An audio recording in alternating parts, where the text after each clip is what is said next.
everyone! It's me, Angel again. Welcome back sa aking YouTube channel. So ang ating video for today ay para sa ating mga SSS members, lalong-lalo na po sa malapit na pong mag-pensioners. Dahil sa video na ito, pag-uusapan po natin ano-ano nga ba ang mga qualifying conditions para tayo ay makapag-apply ng retirement benefits kay SSS.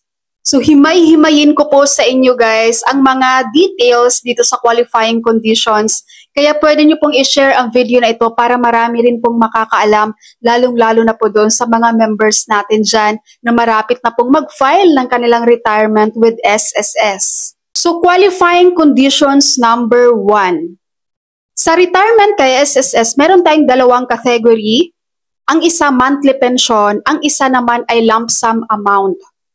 Itong monthly pension ay para po ito sa ating mga member ni SSS na naabot nila ang 120 months contributions prior to the semester of retirement.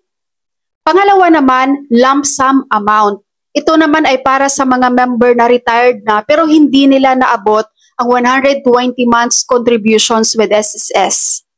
Kumbaga, itong lump sum po ay one-time payment po sa inyo ni SSS na lahat ng contributions nyo ay inyong ma-withdraw, kasama na po dyan ang interest of course. Pero after that guys, wala na kayo kay SSS, wala na kayong pension. Unlike po sa monthly pension, ito po yung maganda compared kay lump sum.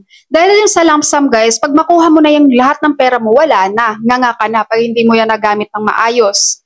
Ang monthly pension naman, lifetime monthly pension kay member.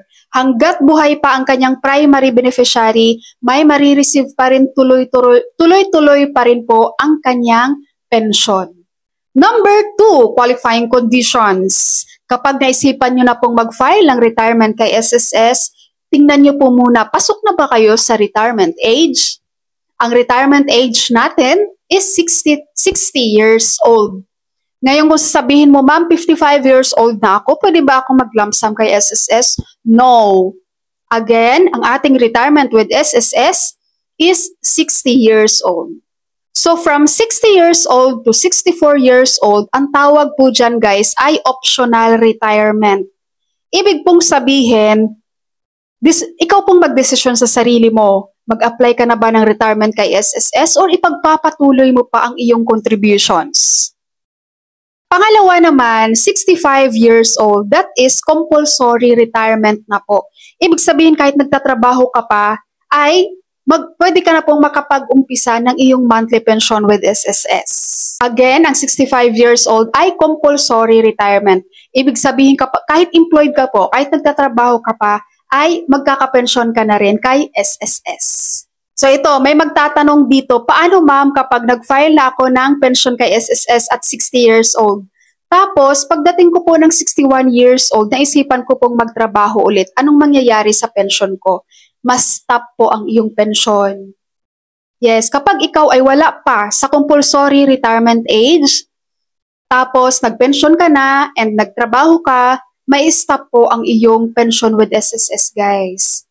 Okay, naintindihan niyo po ba sa qualifying conditions number 2? I'm sure merong magtatanong dito, ma'am, wala bang early retirement kay SSS? Meron.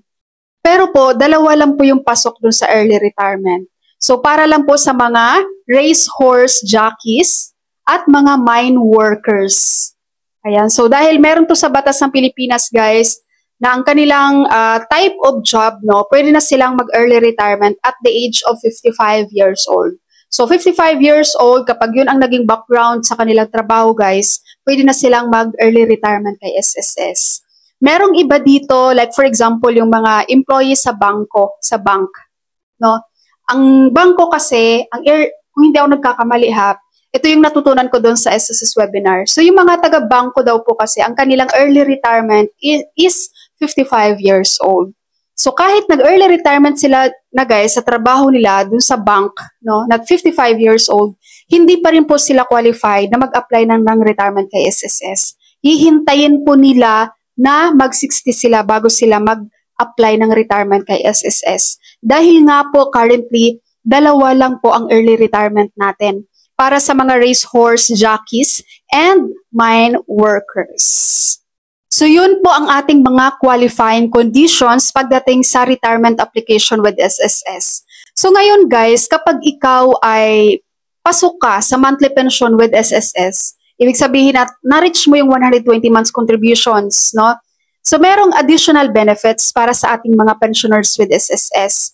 Number 1, 18 months advance pension. So ito na yung pag mag-apply ka na ng pension, you have the option kung mag-18 months advance pension ka with SSS. May mga nagsasabi dito guys, ma'am, hindi yan option kasi matik na pong binibigay ni SSS. No po. Kaka-attend ko lang ng webinar guys last February 26, Wednesday. Ayan. So ito, nilinaw to mismo doon guys ng speaker na itong 18 months advance pension ay optional po. So depende po ito sa pensioner kung i-advance niya po. Kaya guys, pag nag-apply kayo sa SSS at sila na nag-decide ng 18 months advance pension yun, no? Tanungin nyo sila. Alam nyo kasi guys, minsan sa SSS, kailangan nating magsalita.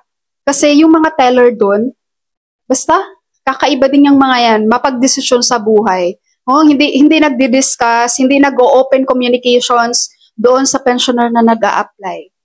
Diba? Kaya lagi nyong tatandaan guys, ang 18 months advance pension, option nyo po yan kung kukunin nyo or hindi. Okay? So, additional benefits para doon sa mga pensioners. So, syempre, hindi kasama dito yung mga naglapsam na hindi po umabot ng 120 months.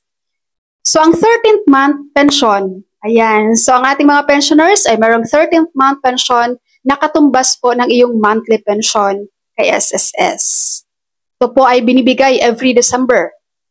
So, another additional benefits para sa ating mga pensioners. O di ba guys, nakikita nyo ang difference ng mga pensionado at hindi pensionado. Yung mga hindi pensionado, isang bagsakan lang ng pera nyo tapos na kayo kay SSS. Itong mga pensionado, ang dami pang, maliban sa lifetime na may mga additional pang benepisyo kay SSS. So additional benefits sa ating mga pensioners. Dependents pension. Ayan. 10% of the monthly pension or 250, whichever is higher. Kung alin yung mas mataas guys, yun po yung dependents pension for each minor child. So, sino-sino ba itong mga minor dependents natin? So, mga dependents natin, guys, ito yung mga below 21 years old. So, pasok sila dito. Kapag over 21 years old na po, matatanggal na po yan. Not unless ang bata na yan ay meron po siyang disability, no, disable po. So, kahit nag-over na siya sa 21 years old, pero physically and mentally incapacity siya, tuloy-tuloy pa rin ang kanyang pensyon. Ang pasok dito guys, ang ating mga legitimate child.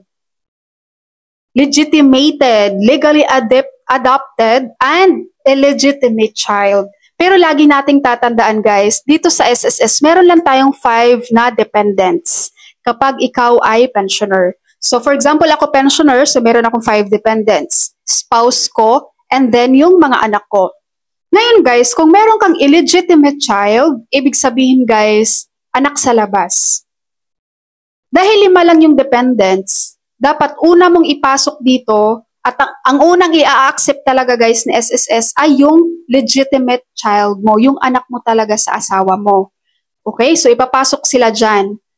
Susunod niyan ang legally adopted.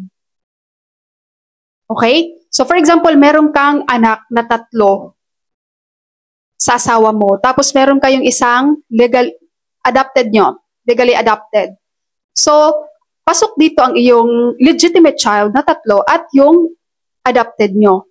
So, wala ka ng bakante sa 5 dependents mo, hindi na masasama ang iyong anak sa labas. Pero, kung 2 lang naman yung anak mo, isa yung legally adopted mo, and meron ka available slot na isa for dependents, doon pa po papasok ang iyong illegitimate child. Nagets? At dapat din ang iyong dependents ay unmarried and not gainfully employed. Dapat po, itong dependents mo ay single po ito. Wala pong asawa. And also guys, doon sa ating mga members dyan, na senior citizens na, ibig sabihin 60 years old, mahigit na sila guys, at hindi pa naabot ang 120 months contributions, pero gusto nyo pong ipagpatuloy, pwedeng-pwede po yan. Okay? So, pwedeng-pwede po yan. Again, mas maganda po ang monthly pension compared po sa one-time lump sum.